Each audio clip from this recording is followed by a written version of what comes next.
皆様、はじめまして。ライブ 2D モデラーのテトアイルと申します。本動画ではライブ 2D を制作するにあたって知っておきたい知識、左右反転についてご紹介します。左右反転は時間短縮、クオリティ向上、両方の面で役に立つ技術です。ぜひご参考になれば幸いです。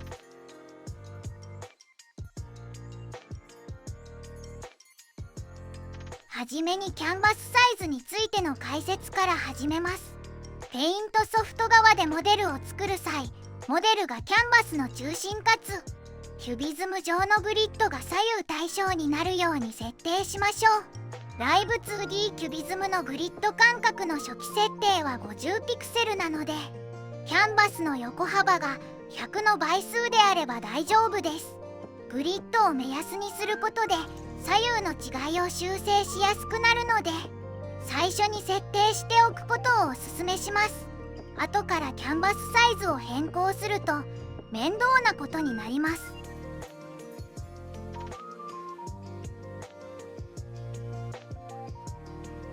続いてはパーツの左右反転についてです。デフォーマやアートメッシュを左クリックで選択してから、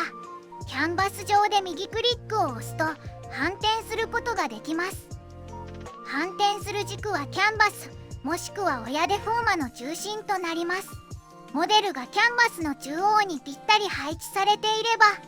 パーツを全てのデフォーマから外して反転するだけで大丈夫ですが、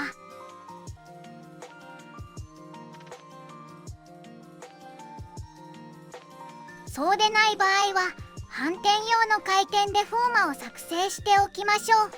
回転デフォーマをキャンバス上で左クリックすると、インスペクタ内に頂点情報が表示されます。この数値をモデル中央の座標に変更することで、キャンバスとモデルの中心が合っていなくても、この回転デフォーマを軸にパーツを左右対称にすることができます。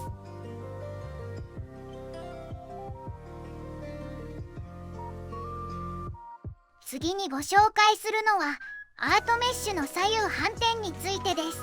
メッシュを選択した状態でコントロール C を押すことでコピー、写したいパーツを左クリック、メッシュ編集ツールを開き、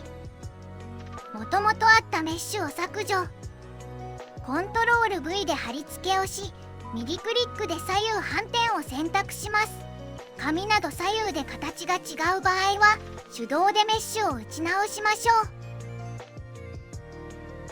さらにツール詳細の頂点の追加、削除などのモードではミラー編集を行うことができます。ミラー編集にチェックを入れ、キャンバス上で右クリックすると軸に対して反転が選択できるようになります。軸の数値はキャンバスの中央に初期設定されているので、モデルの中心に適宜修正しましょう。このテクニックを使えば、モデルとキャンバスの中心がずれていても、メッシュの左右反転が可能になります。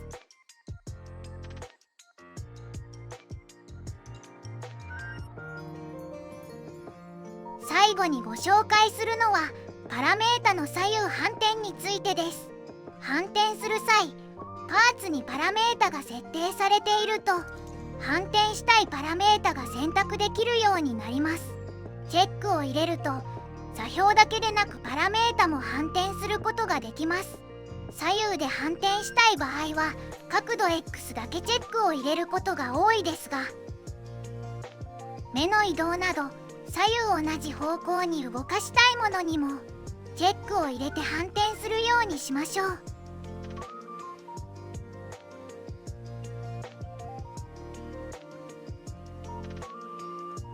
同じ方向へ動くようになります。さらにアートメッシュが左右対称に同じ形であれば、反転したパラメータを移すことも可能です。まずはパーツをコピーして左右反転にします。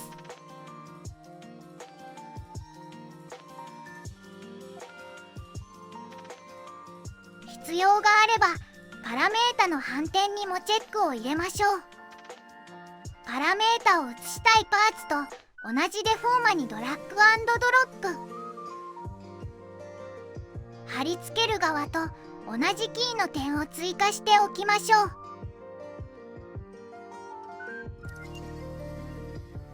形状を写したいキーの点を右クリック。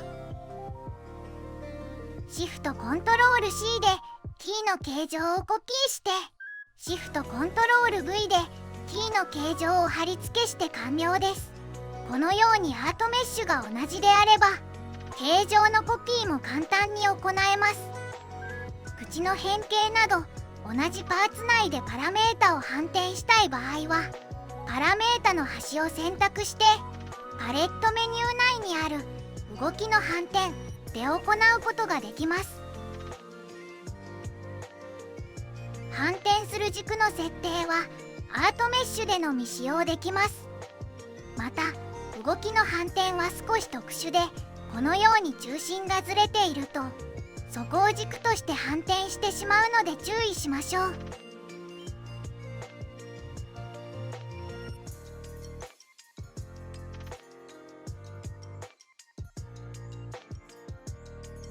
以上が左右反転に関するテクニックでした。